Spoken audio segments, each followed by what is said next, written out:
세상의 모든 지식 언더스탠딩. 행복은 사실 일상에서의 경험의 합이 되게 중요하거든요. 그렇죠, 그렇죠. 근데 우리는 그런 것을 이렇게 리스펙트하지 않고 거창한 것을 자꾸 생각한단 말이에요. 네. 그런데 거창한 걸 생각해봤자 특히 인간의 경우는 행복감과 같은 건 이제 정서인데 불안, 뭐 즐거움 이런 정서는 우리가 이제 많은 이제 자기계발서에서 조금 좀 근거 없는 주장을 너무 강하게 하는 거는 뭐냐면 인간의 어떤 이런 정서가 어떤 뭐랄까요? 우리의 높은 지능의 마치 하인인 것처럼 생각을 해요. 그래서 우리가 생각을 바꾸면 뭐 행복해지고 이거는 사실은 우리가 뭐 생각을 바꾸면 심장이 덜 빨리 뛰고 뭐 이럴 수 있는 게 아니잖아요. 그렇죠. 예. 우리의 어떤 통제를 벗어난 시스템인데 감정도 본질적으로 그렇거든요. 그래서 그거는 어떤 의지나 결의로 바꾸는 것이 아니고 우리가 추우면 어떻게 해야 됩니까?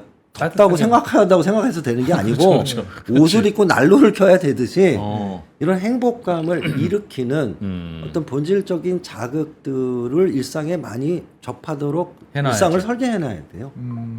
그리고 우리가 무슨 마이크를 보고 행복감을 느끼는 건 뇌가 이상한 거거든요. 그래서 이 뇌가 본질적으로 정서라는 거는 우리가 말씀하신 것처럼 옛날 철학자들은 우리가 행복해지기 위해서 산다. 특히 아리스토텔레스 같은 분이 이제 그런 말을 많이 했는데 직관적으로 너무 그럴듯한 것 같지만 사실은 말도 안 되는 얘기예요. 왜냐하면 인간은 생명체고 힐압시대 때는 우리가 생명체이긴 하지만 점점점 더 큰 문장은 좀 다른 존재지. 예. 이런 약간 자뻑기가 있었거든요. 그리고 특히 다른 당나귀랑 인간을 구분하는 결정적인 특성은 우리 어떤 고등한 사고.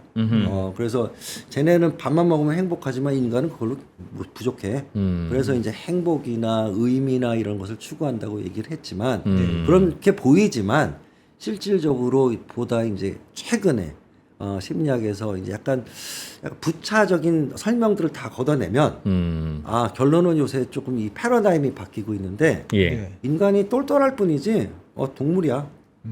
그래서 인간에게 가지고 있었던 옛날에는 뭔가 질적으로 다른 특성이라고 생각했던 프리미엄을 붙였던 고등한 정신적인 생각, 감정 같은 것들이 그게 우리의 삶의 목적이 아니라 되게 좀 충격적이지만 생물학적 문제를 해결하는 데 필요한 연장이다라는 생각을 하고 있어요. 공포를 느끼고 즐거움을 느끼는 거는 그 자체는 목적을 삼아서 우리가 사는 게 아니라 그렇게 보일 수도 있죠. 그러나 실질적으로는 아주 궁극적인 생명체로서 해결해야 되는 문제들이 사실 크게 두 개는 생존과 재생산이거든요. 이 문제를 해결하는데 적재적소에서 이게 켜져야 되죠. 우리가 사자가 오고 있는데 공포심이 안 느껴져. 되게 쿨해 보이지만 이런 애들은 다 죽었어요. 그렇죠. 그래서 이런 부정적인 감정은 자동차로 치면 후진을 시키는 거거든요. 근데 이게 우리가 흔히 뭐 불안을 느끼지 말자. 이거는 큰 그림을 완전히 놓치는 거예요. 자동차에서 브레이크를 떼자라고 하는 얘기 같은 것이거든요. 물론 과도하게 비현실적으로 불안을 느끼는 거는 좀 문제가 있지만 적재적소에서 당연히 우리 뭐 집사람의 표정이 안 좋아, 불안해. 이건 아주 적응적인 감정인데 예. 그런 감정들이 각각 기능이 있다라는 것을 생각을 좀 할 필요가 있는 거죠. 그럼 그 질문부터 드려볼까요? 교수님은 당연히 불안 내지는 초조, 뭐 이런 걱정, 약간 부정적인 감정을 당연히 느끼실 텐데 여러 이유에서 그렇죠. 그럼요. 여기 스튜디오 들어오시기 전에 저하게 서 있을 때도 좀 그러셨겠죠? 조금 뭐 어색하고 느꼈겠죠. 뭐 좀 느꼈겠죠. 교수님이 왔는데 이거 뻣뻣하게 인사도 안 하고 기분 별로 안 좋은데 가버릴까? 등 여러 가지 생각. 근데 하셨을 그게 텐데. 또 있잖아요. 개인차가 있어요. 물론 그거를 많이 느끼는 사람, 덜 느끼는 사람, 우리가 뭐 추위도 많이 타는 사람, 그렇죠. 타는 사람이 있듯이 그렇죠. 물론 어떤 특정 극단적인 상황에서는 뭐 여기 지붕이 지금 금이 간다, 다 불안을 느끼지만 미세한 것들에 대해서 막 되게 불안함을 느끼고 뭐 그냥 별거 아니야. 이게 상당한 개인차가 있거든요. 그런데 뒤집어서 행복감도 그래요. 행복감도 사소함의 행복을 잘 느끼는 사람과 뭐 별거 아닌 거 느끼는 사람도 있고 뭔가 되게 뭐 큰 어떤 파동이 있어야지 그래서 비단 느끼는 사람들이 있고 한데 야, 그건 진짜 중요한 것 같은데. 그런 거는 상당 부분은 유전이에요. 그게 유전이에요? 그럼요. 그러니까 행복을 결정짓는 제일 큰 요인은 우선은 유전적인 게 굉장히 커요. 그럼 사소한 거에 일상에서 자주 행복을 느끼는 사람과 그렇지 않은 사람은 저는 그게 그냥 인생의 퀄리티를 결정해 버릴 것 같은데 그걸로 그냥 그렇지 않겠어요? 행복 느끼는 게 그런데 인생의 꼭 목표라면. 그렇게 단순하게 얘기하지 못해요. 그리고 다시 말해 아주 좁은 우리의 어떤 뭐랄까 초딩스러운 관점에서는 늘 즐거움만 느끼고 싶다. 이렇지만 예. 그것에 이제 약간 모든 것은 득실이 있잖아요. 마찬가지로 너무 쉽게 자족하는 사람은 예. 그럼 우리 뇌는 아까 뇌 얘기로 조금 돌아가면 뇌는 이게 되게 중요한 사실인데 네. 우리를 행복하게 만들어 주려고 생긴 게 아니에요. 네. 아, 또 우리 그건 뇌는 그렇지. 생존과 어떤 재생산에 옵티마이즈된 어떤 시스템이기 때문에 그것을 위해서 필요할 때 행복감을 느끼게 해주는 거지 예. 무작정 느끼게 해주는 건 아니거든요. 그것도 자주 느끼는 게 꼭 좋은 건 아니다. 그렇죠. 만약에 자주 느끼면 단점은 뭐냐? 예. 삶의 업그레이드가 안 되겠지. 그렇죠. 이건 발전이 없어요. 그래가지고 그런 그런 사람 알아. 그렇죠. 그러니까는 좀 불행하더라도 뭐 남이 잘 되면 시샘이 생기고 이게 생명체로서 경쟁을 하면서 살아가는데 필요한 일종의 도구였거든요. 그렇기 때문에 결론적으로는 늘 행복한 것도 약간 그건 약간 이상한 거고 또 행복한다는 게 그냥 어려운 거예요. 그거를 너무 당연시하는 것 자체가 사실은 이 큰 그림을 좀 우리가 놓치기 때문에 하는 말이 될 수도 있죠. 일단 재밌다. 유전이라는 건 어떻게 알았어요, 그걸? 제가 뭐 판 게 아니라 유전이라고 하는 거는 뭐 심리학에 많은 뭐 우리가 뭐 키가 유전인 건 어떻게 합니까? 사실 뭐 우리가 요새 뭐 유전 조사해 보면 알죠. 그래서 예. 조사해 보는데 사실 예. 정확히 얘기하면 아직까지는 유전자에 대한 연구는 뭐 계속 이제 지금 발전되고 있지만 네. 아직도 되게 러프한 수준에서 큰 그림을 좀 나누는 방법밖에 없어요. 그거는 쌍둥이 연구예요. 근데 쌍둥이 연구에서 특히 네.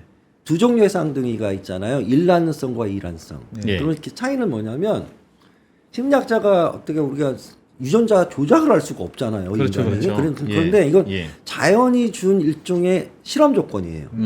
그래서 일란성 쌍둥이는 유전자가 50% 정도가 겹치거든요. 일란성은 100%. 그럼 자연이 만들어낸 조건이잖아요. 그럼 얘네들을 비교를 하는 거죠. 거기다 곱하기 환경적인 것이 얼마나 중요하냐를 보는 간접적인 지표는 쌍둥이들 중에서 가끔 가다가 입양이 되는 친구들이 있어요. 그렇죠. 그럼 입양이 됐다고 하는 얘기는 상대적으로 입양이 안 돼가지고 같은 부모 밑에서 평생을 자라는 애들에 비해서 상이한 환경에서 자랐다는 뜻이죠. 그렇죠. 유전은 같고 환경만 다른. 그러니까 유전 2x2, 유전이 100%인 애 50%, 환경이 같은 집, 다른 집 이런 여러 가지 컨비네이션을 통해 가지고 네. 심리학자가 가령 관심 있는 여러 가지 변인들을 종단적으로 추적을 해요. 그리고 어떤 집단이 제일 유사하게 나타나는지 그 통계적인 모델을 통해 가지고 해봤더니 이런 것을 몇 프로 정도가 가령 환경적인 요인 이런 것들이 예측을 하는지 보면은 연구마다 이 유전적인 어떤 수치라는 거 헤레디티 인덱스라는 약간 영어가 있는데 계산이 복잡합니다. 근데 요지는 뭐냐면 이 유전적인 요인을 가지고 모델링을 했을 때 가령 예. 행복 이거를 몇 프로 정도 예측 가능하냐 하는 거예요. 예. 나머지 것 대비. 예. 그랬을 때 연구마다 상이해요. 이 인덱스는 뭐 샘플 수에 따라서 또 그 쌍둥이 그룹이 얼마나 유사하냐 등등에 따라서 조금씩 변하지만 예. 40~50% 정도의 이 variance 변산이 유전적인 요인으로 예측이 된다라는 거거든요. 와 신기하네. 자, 그런데 이 40~50%가 되게 중요합니다. 여기서의 오해가 뭐냐면 이런 베스트셀러도 나온 적이 있어요, 미국에. 근데 사실 그 잘못 해석하는 건데. 오케이, 40~50%라고 하자. 그러면 야, 나머지 40~50% 남잖아. 그렇죠. 그러면 그래도 그런 유전적인 요인이 있어도 나머지는 그러면 어떻게 인생을 어떻게 살고 결정을 하느냐에 따라서 좌우되겠네. 그래가지고 요거 가지고 우리 화이팅 이런 얘기를 하지만 이거는 이 유전적인 인덱스에 대한 이해를 지금 잘못하고 있어서 그래요. 그 무슨 소리냐면 이 H라고 하는 인덱스는 쉽게 얘기하면 H equals 1-2라고 해요. 2라고 하는 것이 environment, 환경이다 이렇게 이제 이름을 갖다 붙이는데 그거를 2라고 하는 값을 40~50%에서 나머지 50%가 남다고 합시다. 그렇죠. 그거는 근데 편의상 2라고 갖다고 붙인 환경적인 것인데 환경적 요인이 아니라 유전으로 설명되지 못하는 나머지 잉여 값의 모든 것의 합이에요. 그렇죠. 그렇겠죠. 근데 그게 예. 환경만 있는 게 아니라 경험만 대부분의 그 나머지 부분의 7, 80%는 우연이에요. 내가 누구를 만나면서 살면서 내가 선택하고 결정하는 게 이만큼이 아니라 그렇죠. 그 나머지에 내가 실제로 선택하고 뭔가를 차이를 내는 거는 아주 네, 작은 네. 부분이고 예, 예.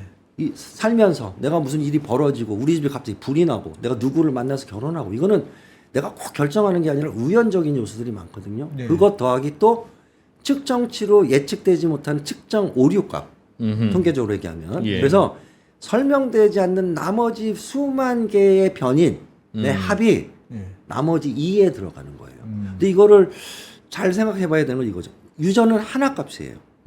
하나 값 대 나머지 수만 개의 합의 크기가 네. 비슷하다라는 거죠. 그 얘기는 이 하나의 유전 값이 얼마나 강력한지를 지금 보여주는 거거든요. 그러면 이해가 좀 되시죠? 더 쉽게 얘기하고 패싸움을 하는데 와. 일당 나머지 애들이 지금 비슷비슷해 50대 50이야. 이게 이제 얼마 싸움 잘하는 거야. 일이 얼마나 큰 거라는 거예요. 근데 이거를 너무 쉽게 생각을 하면 이게 되게 좋은 것 같지만 어떤 일정 수준에 가면은 되게 허탈한 느낌을 만들거든요. 그러니까 이렇게 하면 행복해진다. 요게 일시적으로 아주 잠깐 이런 효과가 있을 수가 있어요. 근데 그게 계속 희망 고문이죠.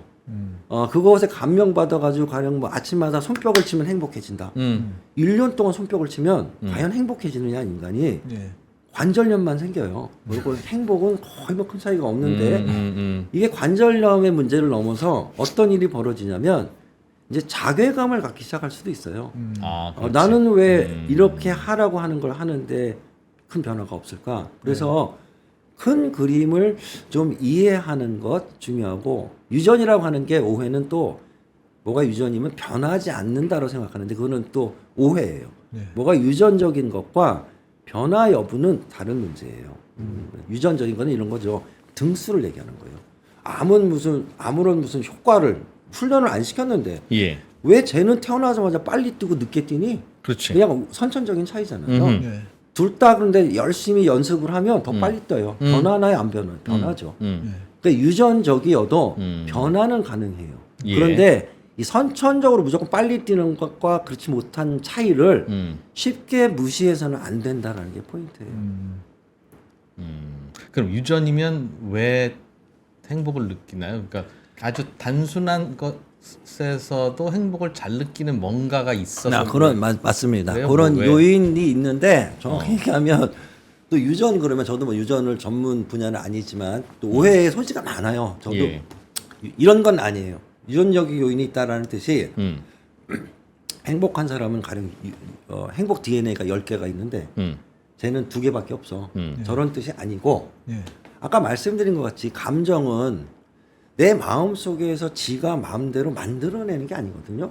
그런 사람은 약간 사실은 정신병원에 있어요 지금. 예. 보이지 않는 곳에 겁먹고 이게 아니라 철저히 인간의 감정과 이것의 출발점, 도화선이 되는 거는 외적인 환경이에요. 예. 사자 비슷한 게 나오면 약간 공포스러워. 그렇지. 내가 기다리는 친구 같은 모습이 들리면 좋고 그렇지. 이게 시작은 어디입니까? 바깥이에요.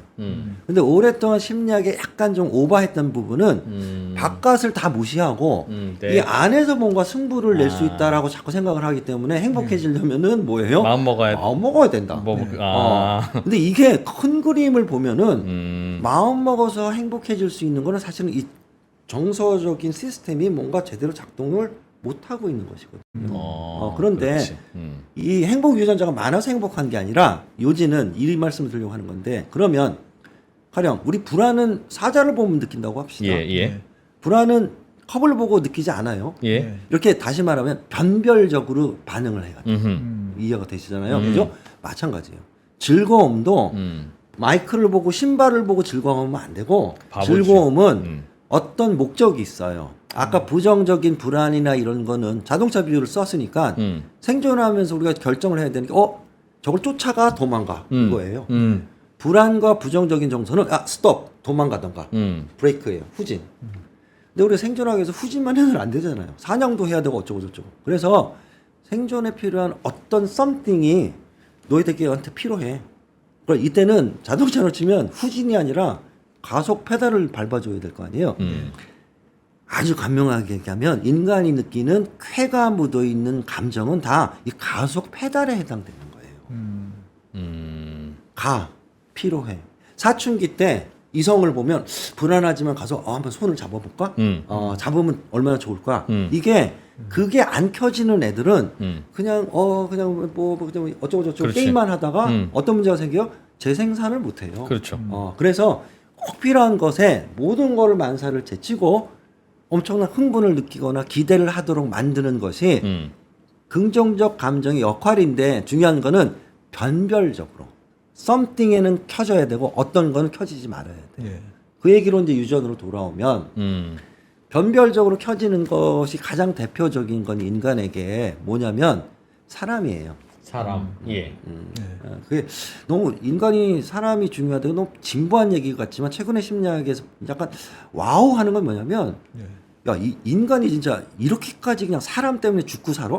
이게 잠깐 놀랍다라는 거죠. 우리가 무슨 명품을 왜 살까요? 자랑하려고 남한테 하는 거예요. 자랑하려고. 왜 사회 왜 직장에서 승진하려고 할까요? 남들보다 그렇죠. 멋있게 보이려고. 그렇죠. 모든 게 나의 사회적인 가치를 높게 평가받고 싶은 욕구의 다른 표현형일 뿐이에요. 그럼. 그렇죠. 그렇지. 그런데 이게 왜 이렇게 중요했냐? 음.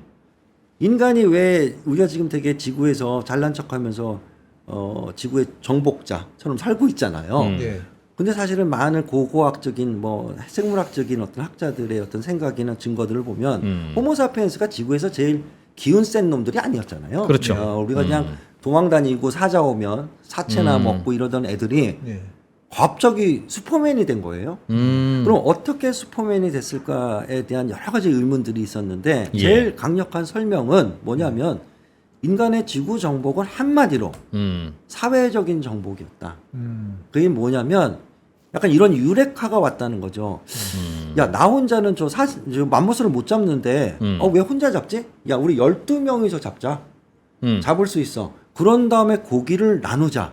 이거는 혁명적인 생각이었어요. 그래서 타인을 서로 일종의 도구화하는 거죠. 나의 도구와. 그렇지. 서로 이용하는 거죠. 그러면 맘모스도 잡고 사자가 와도 우리 같이 돌 던져. 저는 못 와. 막강해지죠. 그래서 지구를 정복했다라는 게 하버드 윌슨 교수뿐만 아니라 수많은 사람들이 이게 결론이 꽝꽝 났어요. 그래. 그거 말고는 또 다른 없죠. 질문도 없죠. 자, 그런데 이게 문장이 안 끝난 게 그러면 인간이 하염없이 다시 나약한 존재로 추락을 하는 상황은 언제일까요? 이 문장을 거꾸로 돌리는 그렇지. 거예요. 협업이 안 되는 안 될 경우. 때. 그렇지. 예.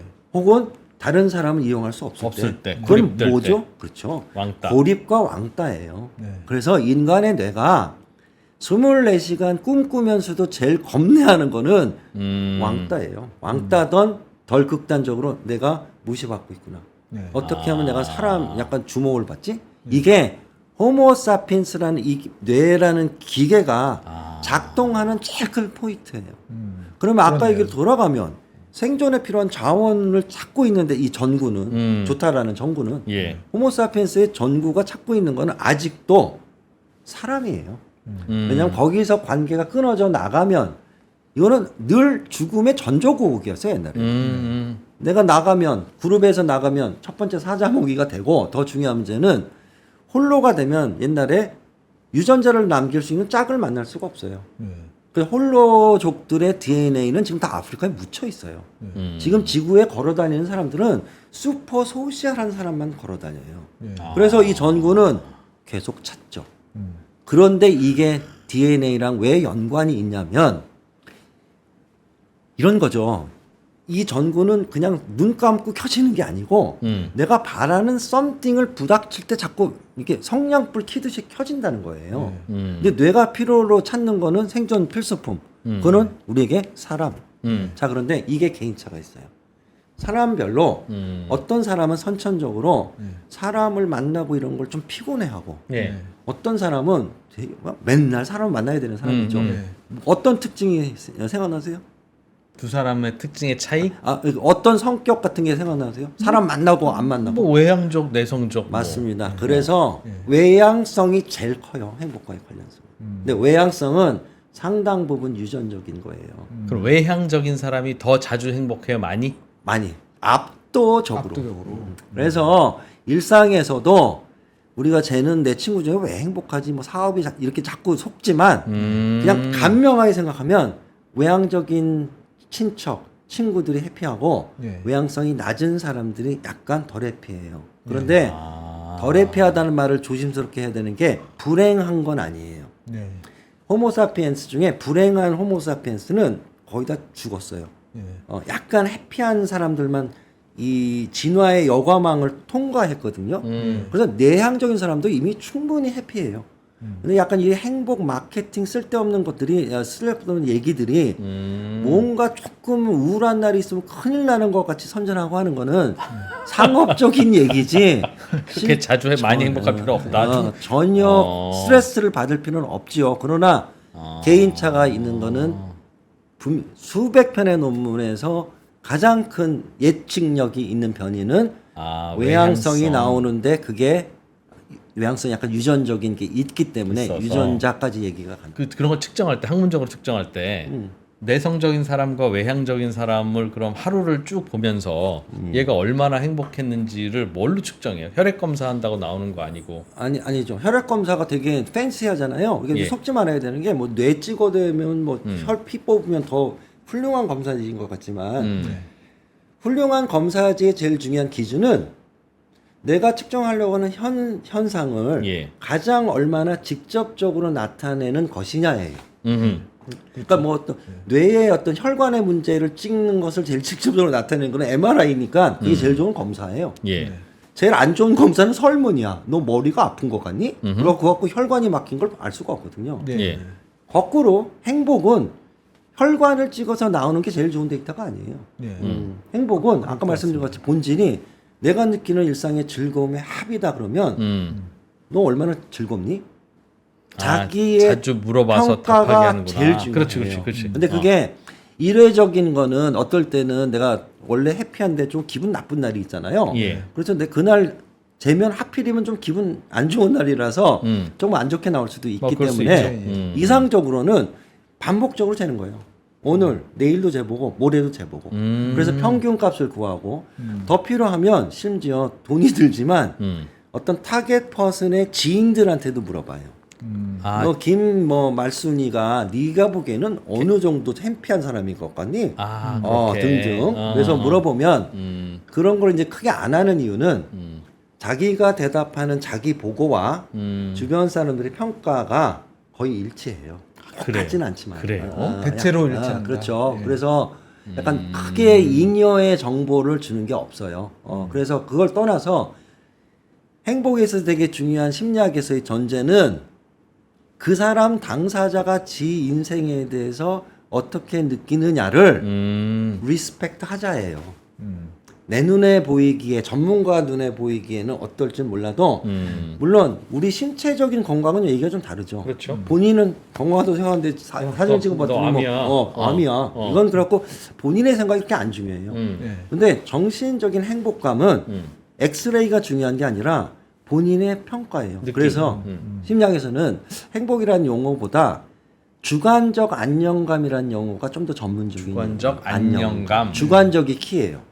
근데 제가 행복을 공부하게 된 이유는 저희 지도 교수님이 이 주관적 안정감이라고 하는 컨셉을 처음으로 이제 제안을 하고 행복 연구를 심리학에서 시작을 하셨어요. 그래서 제가 그 초기에 미국에 가서 그 선생님 밑에 이제 박사학위를 하고 그러다 보니 심리학에서도 처음에는 행복에 대해서 많은 사람들이 심각하게 생각하지 않다가 시간이 지나면서 이것이 갖고 있는 여러 가지 약간 함의점이 크다라는 것을 알게 되면서 이제는 심리학뿐만 아니라 뭐 경제학 이런 데서 많이 하잖아요.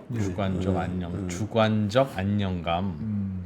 그러니까 거기서 주관적이라고 표현하셨으니까 그게 마음먹기 따라서 보라기보다는 하여간 그게 되게 주관적이다. 내가 평가하는 게 아니라는 거죠. 이렇게 배경 설명 드리면 이런 거예요. 스스로 평가하기에 그렇죠. 그 네 자기의 기준. 어떤 사람은 내 인생에 나를 즐겁게 하고 나에게 의미 있고 중요한 것들이 나는 가족과의 관계야. 그렇지, 그러니까 그렇지. 나는 직장에서는 뭐 맨날 승진도 못해. 괜찮아. 그런데 직장이 중요해. 아니 나 가족이 중요해서 애들이랑 노는 게 좋아. 그래서 나는 해피해. 주관적으로 그게 안녕해. 시비 걸지 말라는 거예요. 어떤 사람은 나는 그게 중요한 게 아니라 무조건 나는 승진하고 큰 자리가 얻는 게 중요해. 그리고 다른 사람이 보기에는 애들이랑 잘 놀고 다 지냈는데 그게 잘 안 돼서 자기는 언해피하다 이거야. 네. 그러면 주변에서 이 자식 뭐 복도 많다 막 이렇게 얘기할 게 아니라는 거지. 그런데 옛날에는 행복이 아니라 비슷한 어떤 용어가 뭐냐면 삶의 질이에요. 예. 삶의 질을 우리 측정하자. 서양에서 2차 세계 대전이 끝나고 다 폭격당했어. 재건을 해야 되잖아요.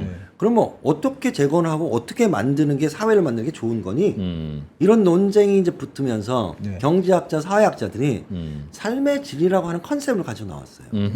야, 이게 좋은 도시는 가령 뭐 위생적이어야 되고 또 범죄율도 낮아야 되고 또 뭐 크게 얘기하면 뭐 여러 가지 의료 시설도 있어야 되고. 그러니까 이런 우리가 상식적으로 생각했을 때 인간의 복지에 필요한 어떤 수치들을 딱 생각을 해서 총점을 내는 거예요.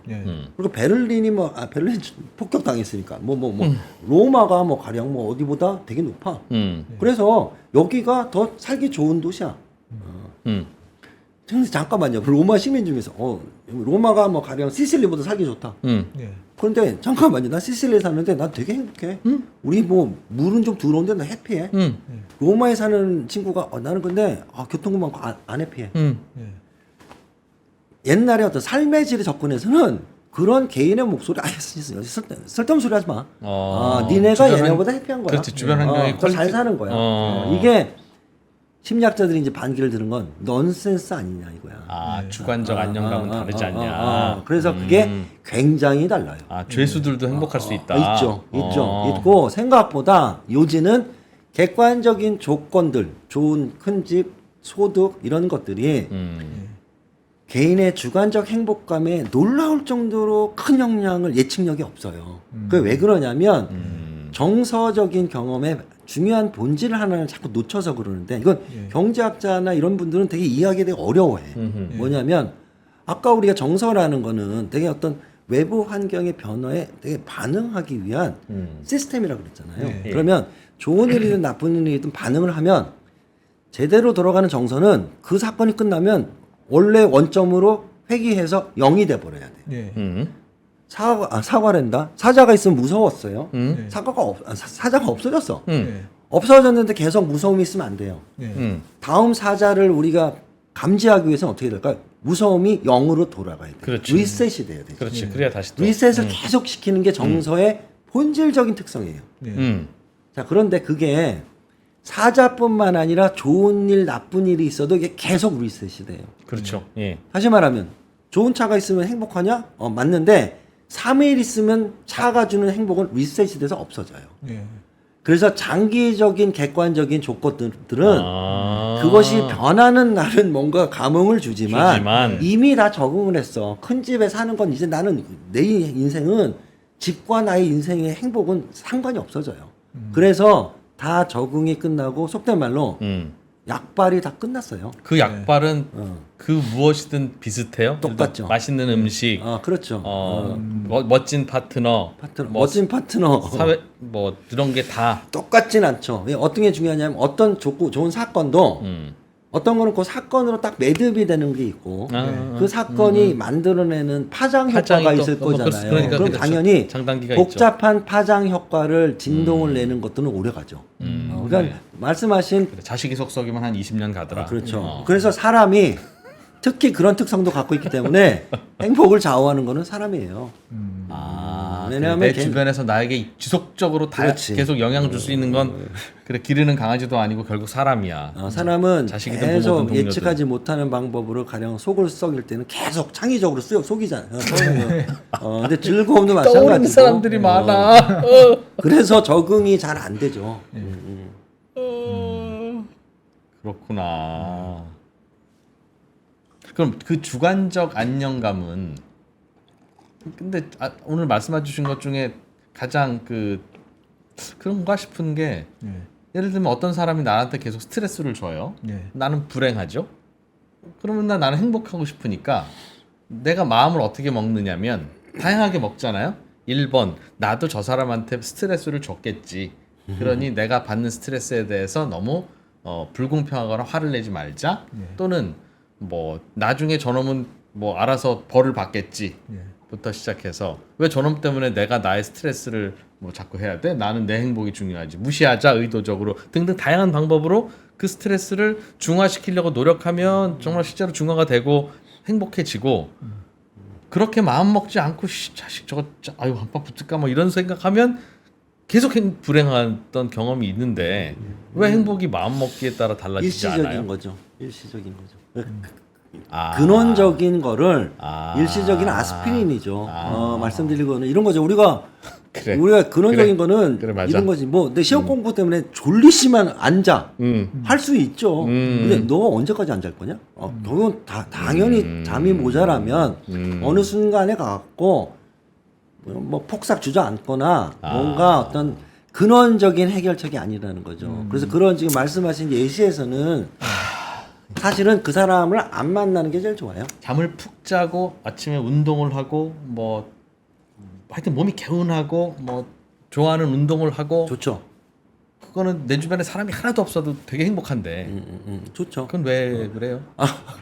그 사람이 100%가 아니라 상대적으로 수많은 자극 것 중에 중에 가장 강력한 거는 사람일 사람이다, 수밖에 없다. 수밖에 없다. 그리고 사람이 또 이런 말씀을 이제 오해 소지가 있는데 행복해지려면 무조건 많은 사람을 만나라? 아니에요.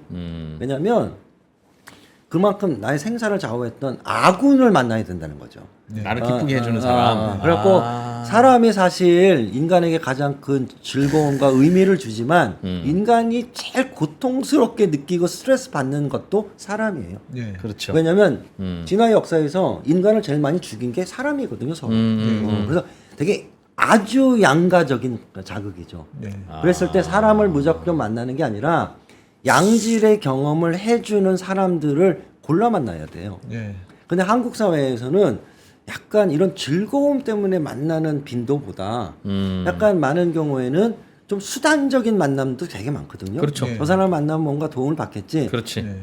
이런 식의 만남은 전혀 행복을 안 키죠. 이것은 누적될수록 이거는 나의 어떤 정신적 피로가 될 뿐이지. 그렇지, 그렇지. 그게 아니라 쟤는 아무런 도움이 안 돼 나한테. 근데 내 중학교 때 이놈은 제가 있으면 맨날 돈 꿔달라고 이러는데 그래도 웃겨. 이런 만남이 사실 많아야 돼요. 나 이제 그런 알았어, 것이지. 이제 알았어. 아시겠죠? 오늘 교수님이 하실 말씀 중에 외향적인 사람이 행복하다고 하는 것도 저의 경험에 반추해 보면 저도 외향적이려면 얼마나 외향적일 수 있는 사람인데 그렇게 사람들 많은 곳에 갈 때마다 별로 그리 행복하지는 않았던 경험도 있고 네. 내가 아는 외향적인 사람도 그 사람 행복한 것 같지 않은데? 예. 근데 내가 지금 나 느꼈는데 지금 내가 떠올리는 외향적인 사람이 교수님 지금 말씀하신 마당발 그렇지. 내지는 뭐 저 자동차 영업사원 예. 내지는 동창회 총무 예. 이제 그런 분들이 자꾸 떠오르니까 이 사람들 별로 행복한가 진짜? 근데 그게 아니라 그 만남이 그 어떤 수단이나 목적을 위한 만남이라면 그게 아니니까. 그러니까 동네 마실 다니면서 이 집 저 집 다니면서 수다 떠는 할머니가 최고 행복하다는 거네. 맞아요. 그리고 이게 약간 겹치는 부분이 그 외향적인 사람의 어떤 뭐랄까 심리적인 본질적 기제를 좀 생각해 볼 필요가 있는데 이런 오해도 있어요. 예. 그럼 외향적인 사람을 많이 만난다는 뜻은 선생님도 약간 그런 걸 조금 언급하셨지만 사람을 되게 좋아하는 건가? 네. 전혀 아니에요. 그게 아니야. 아니고 외향적인 사람과 내향적인 사람의 근원적인 차이는 이게 또 많은 성격의 근원적인 차이예요. 여기서 연유하는 것인데 예. 사람은 우리가 너무 아무런 자극이 없으면 어때요? 심심하고 지루하잖아요. 예. 방 안에 혼자서 그냥 TV 하나 켜주면 1시간 있다가 못 견디잖아요. 어느 적정 수준의 자극이 필요하죠. 예. 그런데 또 어느 수준을 넘으면 투머치가 되죠. 그런데 이 어느 적정 수준이 예. 사람마다 달라요. 어떤 친구는 한 8, 9개가 필요하고 그게 적정 수준이야. 예. 어떤 친구는 4개, 5개가 있으면 되고 더 많아지면 피곤해져요. 예. 예. 이게 외향성과 내향성의 근원적 차이예요. 그러니까 외향적인 친구들은 내향성이 강한 친구들에 비해서 내가 본인이 편안하게 느끼고 즐겁게 느끼는 적정 수준의 자극의 양이 더 많아야 돼요. 아하. 그래서 일상에서 결핍이 아침에 일어나면 자극의 수가 없죠. 예. 커피부터 3잔 마시고 전화하고 TV 켜고 점점 올려야 돼요. 그래서 이 안으로 들어오면 오케이 좋아. 그래서 넘으면 이것도 넘죠. 근데 내향적인 친구들은 이게 밑에 있어요. 조금만 뭐가 되면 꽉 차. 그래서 사람을 더 만나는 거는 약간 좀 더 피곤하고 집에 가고 싶어. 그래서 나는 집에 가서 쉴래. 오해받는 게 뭐냐면 그래 쟤네들은 이렇게 사람을 안 좋아하나? No. 그게 아니라 자극인데 그래. 가장 훌륭한 인간에게 있어서의 재미난 자극은 사람이에요. 그래서 외향적인 친구들은 그 자극을 약간 적정 옵티멀한 레벨을 채우기 위해서 가장 편리하게 많이 쓰는 자극이 사람이에요. 그 친구가 카톡하고 밥 먹자 뭐 하는 게 여기를 올리는 거죠. 근데 이걸 넘으면 걔네도 피곤하지만 피곤한데. 내향적인 애들은 이게 좀 낮은 거예요. 야, 오늘 우리가 행복에 대해서 잘못 알고 있었던 게 진짜 많구나 라는 걸 새삼 알게 됐네요. 하여튼 좀 정리해 보면 유전적인 게 많이 좌우한다. 그리고 어떤 인위적인 마음가짐으로 행복이 디자인되는 건 아닌 것 같다. 아니다. 그건 그냥 그런 거다. 제가 한 마디만 짧게 붙일 수 있다면 유전과 관련해서 오해가 있어요. 우리 뭐가 유전적이다 그러면 되게 답답해하고 야 그게 아니라 뭐든지 노력하면 될 수 있어. 이게 되게 희망을 주고 어떤 희망차고 인본주의적인 생각이라고 하는데 그건 어느 정도 수준까지예요.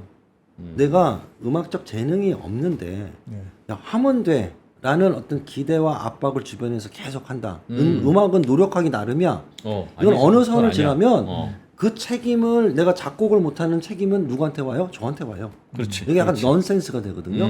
그래서 노력을 사실은 덜해서 그렇죠. 근데 이거는 어떻게 얘기하면 어느 선을 넘으면 이제 유전적인 걸 무시하는 게 어떤 문제를 일으키냐면 모든 사람은 너나 똑같아. 그리고 노력에 얻는 정도에 따라서 차이가 나는 거야. 라는 말도 안 되는 전제를 합리화할 수도 있어요. 그렇지. 왜냐하면 그렇지. 저랑 쟤랑은 다르지. 완전히 다르거든. 그래서 어떤 우리가 다양성의 중요성을 얘기하잖아요. 그것의 시작은 개인이 본질적으로 쟤는 이렇게 생기고 저렇게 생기고 다르게 생겼는데 그 다르게 생긴 거를 만들어내는 찍어내는 출발점은 유전적인 것이거든요. 그러니까 유전적으로 뭐가 다르다라는 거는 되게 중립적인 메시지고 그것은 어떻게 하면 각 개인의 개별성과 이런 것을 우리가 좀 그냥 그래. 립 서비스가 아니라 진짜로 좀 그래갖고 너는 아예 대학 안 가는 게 괜찮을 것 같은데 이런 과감한 생각을 할 수 있는 출발점은 그런 어떤 개인의 약간 기질이나 이런 것에 대한 full 뭔가 appreciation 이런 것의 출발이기도 존중, 해요. 다양성 그러니까는 그렇지. 양면적인 어떤 모습이 있다라는 것을 말씀드리고 싶어요. 누군가는 이렇게 얘기하더군요. 그 각자의 경험이겠으나 행복이란 남의 불행을 관찰하면서 내가 그 불행을 회피할 수 있었음을 느끼는 안도감이다. 그런 거. 즉, 이제 아까도 다른 사람과 접촉이 많고 외향적이고 왜 그런 곳에서 인간은 행복을 느낄까 생각해 보면 그 접촉이라는 게 뭔가 이게 서로 흥이 맞고 하는 그런 그 쿵짝도 있지만 대체로는 권력자가 권력을 좋아하고 그게 거기서 도파민 나오는 이유가 권력자는 많은 사람과 커뮤니케이션하고 관계를 하는 데 있어서 항상 우월하잖아요. 그 느낌. 그러니까 다른 사람을 깔볼 수 있는 그런 느낌에서 행복을 느끼는 거 아닌가. 그런 것도 있죠. 그런 게 있어야지 내가 그 사다리에서 올라서겠다는 모티베이션이 생기잖아요. 그런데 그건 당연히 있는 거예요. 추우면 추위를 느끼듯이. 그런데 그렇지, 있지. 그게 나의 행복의 뭐랄까 메인 고속도로가 돼서는 루징 게임이라는 거죠. 왜냐하면 대다수는 거기서 선두 두목은 한 명이에요. 한 명이고 99명은 상대적인 박탈감을 느끼기 때문에 곧 그게 일상이 되니까. 그렇죠. 그게 타인과의 비교가 나의 행복의 메인이다. 그거는 위너는 아주 극소수일 수밖에 없는데 어쩌면 한국이 약간 그런 면이 좀 짙어요. 그래서 뭔가 대부분은 이미 절대적인 수준에서는 뭐 우리가 굶는 것도 아니고 인데도 상대적 박탈감을 자꾸 너무 세게 느끼는 경우에는 그게 좋게 얘기하면 그게 어떤 발전의 기폭제가 될 수는 있으나 행복해지는 과정에는 좀 불리할 수도 있다 이거예요. 그래서 큰 오해는 성공하면 행복하다. No. 이건 두 개가 많은 경우 반대길로 가요. 근데 우리 맞아요, 자꾸 맞아요. 얘를 하나로 한 패키지로 묶어서 생각을 하는데 불행하지. 반대로 가는 것. 그리고 행복을 다 선택하자 이게 아니라 성공하겠다, 돈 벌겠다, fine. 그런데 그게 행복을 갖다 줄 것이다라는 것은 약간 비현실적인 기대일 수 있다라는 게 포인트예요. 네. 연세대학교 심리학과의 서은국 교수였습니다. 고맙습니다. 네, 고맙습니다. 예.